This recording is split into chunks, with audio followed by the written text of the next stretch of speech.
स्वागत है आपका हमारे PRS वनडे एग्जाम में। आज हम लोग फिर से देखते हैं संविधान के बारे में।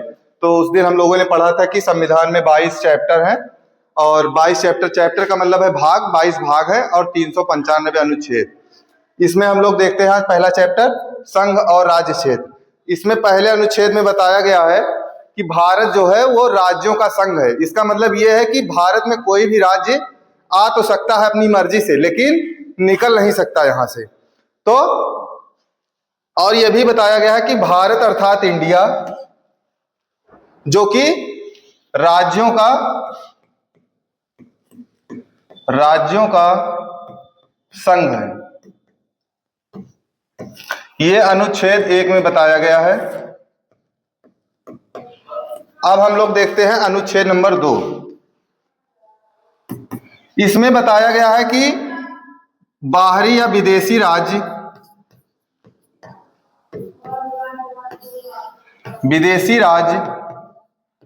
भारत में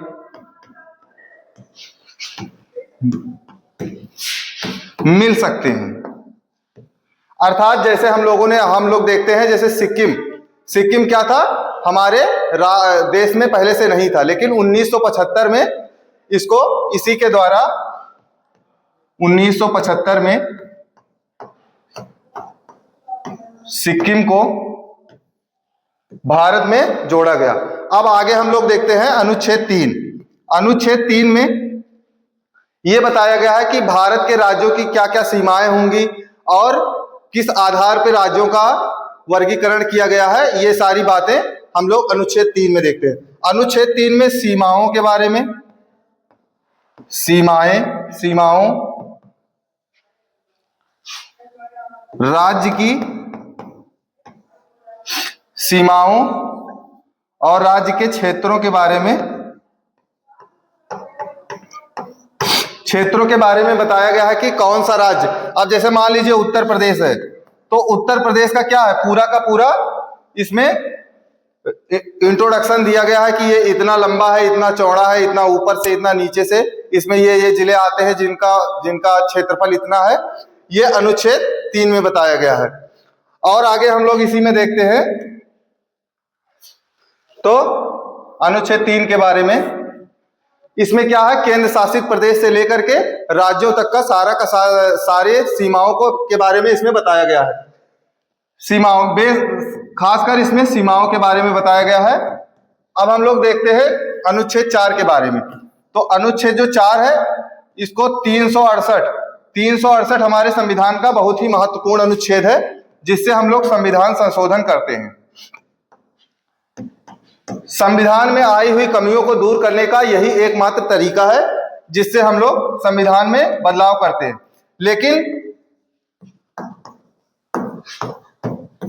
पहले, दूसरे और तीसरे अनुच्छेद में 368 यानी संविधान संशोधन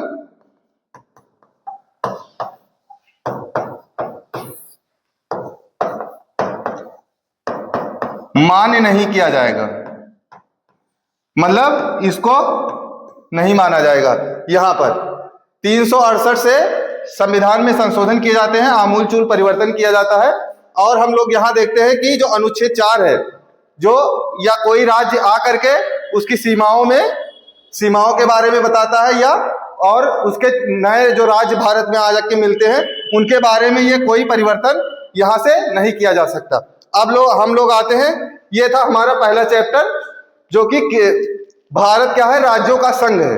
राज्यों का संघ का अर्थ हमने पहले ही बताया है आप लोगों को कि कोई भी राज्य इसमें आ करके एक बार मिल सकता है, लेकिन फिर बाहर नहीं निकल सकता। और सारी की सारी जो सत्ता है वो केंद्र के पास है, और केंद्र के ही द्वारा बनाए गए डीएम, एसपी, ये जितने बड़े बड़े पदाधिकारी हैं, ये बैठाए गए हैं, और इन्हीं से पूरा का पूरा देश संचालित किया जा रहा है। तो आइए हम लोग देखते हैं नागरिकता के बारे में।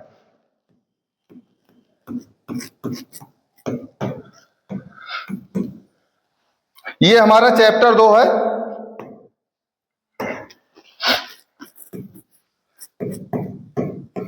ये भाग 2 है, और ये अनुच्छेद 5 से लेकर के अनुच्छेद 11 तक है। इसमें यह बताया गया है कि अनुच्छेद 5 में कि जब भारत देश आजाद हुआ उस समय जो नागरिक भारत में रह रहे थे, जिनका जन्म भारत में हुआ था, या उस समय जब बंटवारा हुआ भारत और पाकिस्तान का, उस समय जो भी लोग भारत के नागरिक थे वो भारत के नागरिक माने जाएंगे।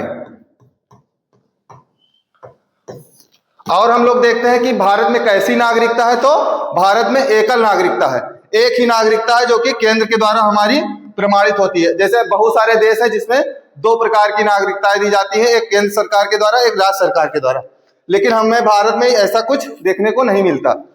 और हम देखते हैं तो इसमें केवल जन्म से, और जैसे इसमें भी कुछ आगे चल के हम पढ़ेंगे, इसमें बाउंडेशन भी है कि कैसे कैसे इसमें नागरिकता प्राप्त की जाती है और नागरिकता को दूसरे को दिया जाता है। आइए आगे समझते हैं हम लोग।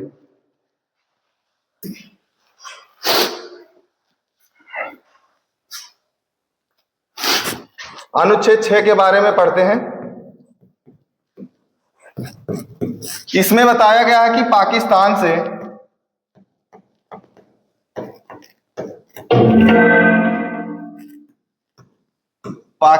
से जो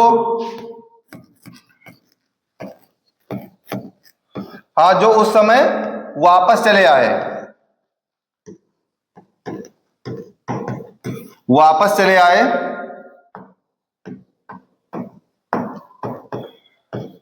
उनको भारत की नागरिकता मिल गई। और इसमें भी एक ऐसा वो पॉइंट है कि जैसे हम लोग देखते हैं कि दोनों में से, जैसे माँ बाप में से एक का जो है भारतीय होना अनिवार्य है, उसके आधार पर भी भारत की नागरिकता को प्राप्त किया जा सकता है। भारत को राज्यों का संघ, अभी हमने बताया है आपको कि भारत को राज्यों का संघ कहा जाता है अनुच्छेद 1 के माध्यम से। और इसमें देखते हैं भारतीय संविधान में संसदीय शासन प्रणाली किस देश से ली गई है, तो इसको लिया गया है ब्रिटेन से। किस संविधान संशोधन द्वारा पंथ निरपेक्ष शब्द को प्रस्तावना में जोड़ा गया, तो संविधान में 42वां संविधान संशोधन के द्वारा इसको जोड़ा गया है। भारतीय संविधान के किस भाग में मौलिक कर्तव्यों का उल्लेख है, तो ये भाग 4A में है। इसको हमने आयरलैंड के संविधान से लिया है। राज्यसभा के सदस्यों का कार्यकाल कितने वर्ष का होता है, तो 6 वर्ष का होता है।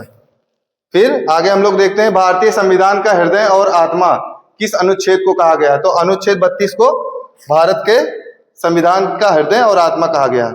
लोकसभा में सदस्यों की अधिकतम संख्या कितनी हो सकती है, तो 552 हो सकती है। तो ये रहे कुछ आज के अच्छे क्वेश्चन, और फिर मिलते हैं हम नेक्स्ट वीडियो में।